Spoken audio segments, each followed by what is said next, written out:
மங்களூர்ல ஒரு பெரிய கேங்ஸ்டர் இருக்கா, அவருக்கு 2 பசங்க இருக்காங்க. அவங்க 2வது பையன் பிறந்தான்னு சொல்லிட்டு ஒரு பெரிய பார்ட்டி வச்சிருக்காரு. அங்க டான்ஸ் ஆடுறதுக்காக ஒரு குரூப் வராங்க. அவங்க டான்ஸ் ஆடி முடிச்சு ரூமுக்கு போயிடுறாங்க. அப்ப அங்க இருந்து 2 லவர்ஸ் வந்து பேசிட்டு இருக்காங்க. அப்ப கேங்ஸ்டரோட 2வது பையன் ரூமுக்குள்ள போறான். அந்த பொண்ணு கிட்ட போய் முத்தம் கொடுன்னு சொல்லிட்டு தப்பா நடந்துக்க பாக்குறான். அப்ப அங்க இருந்த பையன் நீங்க குடிச்சிருக்கீங்க எட்ட போங்கன்னு சொல்லிட்டு சொல்றான். ஆனா அந்த பேச்சை கேட்க மாட்டான். உடனே அந்த பொண்ணு அவனை பலான்னு அடிச்சிடறான். அவன் துப்பாக்கி எடுத்து அந்த பொண்ணை சொல்லலான்னு பாக்குறான். அந்த பொண்ணோட லவர் அந்த கேங்ஸ்டரோட பையனை எட்டி வர வத விட்டுறான். இப்போ அவன் கால் ஸ்லிப்பாய் ஜனங்களை இயக்கி ஒரு குப்பத்தொட்டில விழுந்துடுறான். கேங்ஸ்டர் காத்துக்குள்ள ஓடிடலான்னு சொல்லிட்டு அந்த லவர்ஸ் 2 பேரும் அங்க இருந்து ஓடிடுறாங்க. கொஞ்ச நேரத்துக்கு அப்புறம் கேங்ஸ்டர் வந்து பையன் எங்கன்னு தேடி பாக்குறான். பார்த்தா குப்பத்தொட்டில இருக்கான்னு தெரியுது.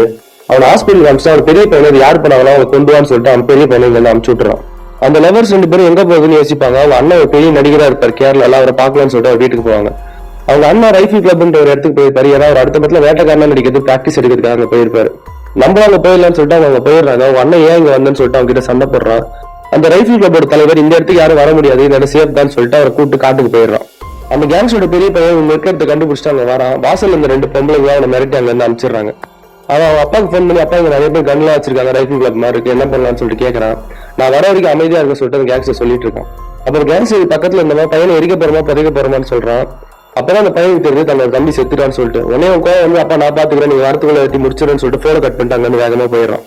கன் எடுத்து நேரம் ரைஃபிள் கிளப் உள்ளே போயிடுறான். அவங்க எல்லாரும் மிரட்டி அந்த பசங்க 2 பேர் வரலாம் அவங்களை சுட்டுவான்னு சொல்றான். அவன் சொல்லி முடிச்ச அடுத்த செகண்ட் ஏதாவது கண் எடுத்து இவங்க வந்த எல்லாரும் டப்பு டப்புன்னு சுட்டு தள்ளிடுறாங்க. ஏன்னா இந்த ரைஃபிள் கிளப்ல எல்லாருக்குமே சுட தெரியும். அவங்க எல்லாரும் பட்டு பட்டு அவங்க சுட்டு தள்ளிடுறாங்க.